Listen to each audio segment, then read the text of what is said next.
Hi kids, you've reached Cindy's Corner. Let me tell you a story about a man named Peter. This is Peter. Peter was a fisherman who was called by Jesus.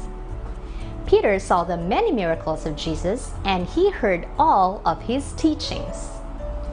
When the time came for Jesus to die and take away the sins of all the world, Jesus had one final meal with all his friends.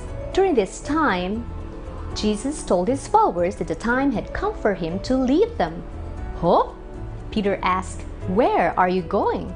Jesus told them that Peter couldn't follow him now. What? But that he would follow him later.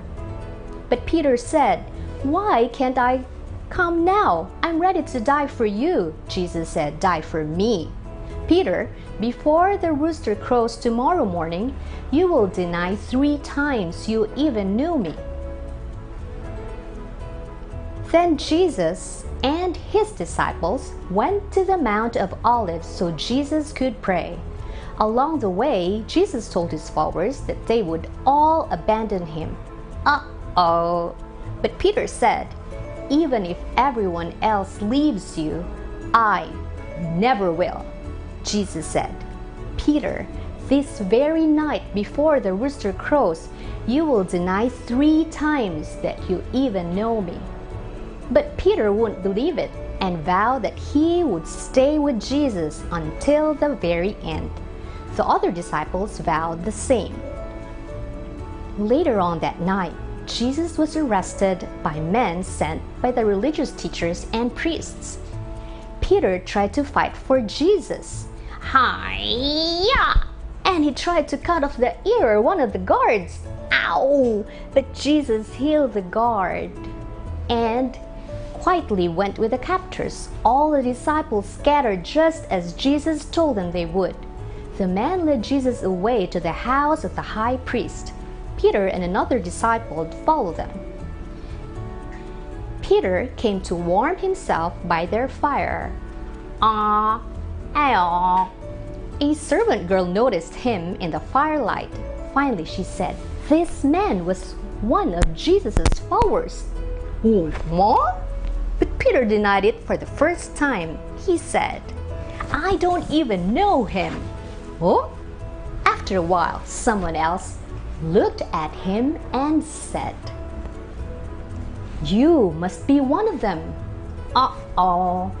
Peter for the second time said, "No, I'm not." About an hour later, a man who knew the man whose ear Peter cut off said, "Didn't I saw you in the olive grove with Jesus? This must be one of them. He comes from the same places they've all been to." But Peter said, No, I don't know what you're talking about." And then Peter heard the crow of the rooster. Jesus turned and looked at Peter. Jesus' words flashed through his mind, and Peter left the courtyard weeping. Then Jesus died and was placed in a tomb. The disciples heard that he had come back from the dead. Peter even saw the empty tomb and believed that Jesus was alive again. Woohoo! And Jesus appeared to show them that he was alive. Some of Jesus' followers were together when Peter said, "I am going fishing." So they all went out to the sea, but caught nothing all night. At dawn, they saw a man standing on the beach. Hello there." The man called out to them and said, "Have you caught any fish?" "Nope," the man said. "Throw out your net on the right side and you'll get some." Okay. So they did. And they couldn't bring in the net because there were so many fishes in it. Then one of the men of the boat said to Peter, "It's Jesus." When Peter heard that it was Jesus, he swam to the shore while the others pulled in the load to the boat. When they got there, they found breakfast was waiting for them. Jesus said, "Come and have some breakfast." While they were eating, Jesus asked, "Peter, do you love me?" "Yes, you know I love you." So Jesus said, "Then feed my lambs." Then Jesus asked again, "Do you love me?" Peter said again, "Yes, you know I love you." And Jesus said, "Then take care of my sheep."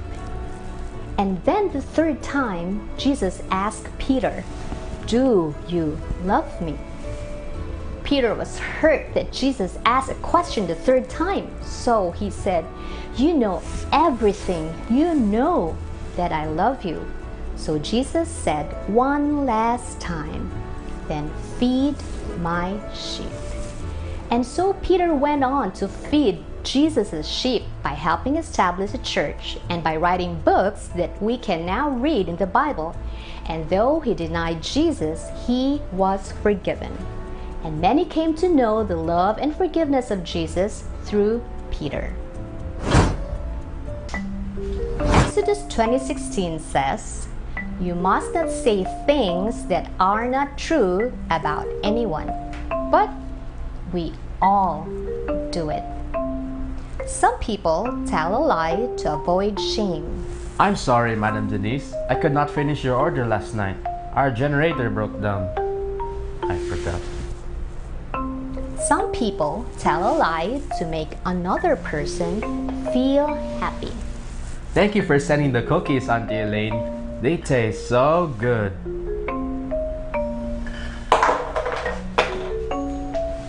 Some people tell a lie to save money. Oh no, Mr. Customs Inspector. I did not buy more than I can use when I traveled to another country last month. Now which bag did I place those Kobe Bryant, LeBron James, Stephen Curry shoes for sale, huh? And some people tell a lie to get a better grade. Yes, I finished my research paper, Teacher Senen. I placed it on my study table, but the next thing I saw was Scooby, my dog, tearing it to pieces. Basically, the 9th commandment tells us not to lie. Yet it is not enough to stop lying. We must love the truth. If we love the truth, we will search for it. Lead me in your truth and teach me. Psalm 25:5. If we love the truth, we will recognize its value. We will feel the same joy like the man who sold all he had and bought that field where he found a box of ancient gold. If we love the truth, it will change us. It will make us better people. And if we love the truth, we will tell other people about it. Let us tell the world of God's love for us. Jesus said in John 14:6, "I am the way, the truth, and the life." Truth is a way of life. The truth and nothing but the truth. So help us, God. Stay tuned for the last in this series, the 10th Commandment, which January will be telling us about next story time. Happy Sabbath, kids!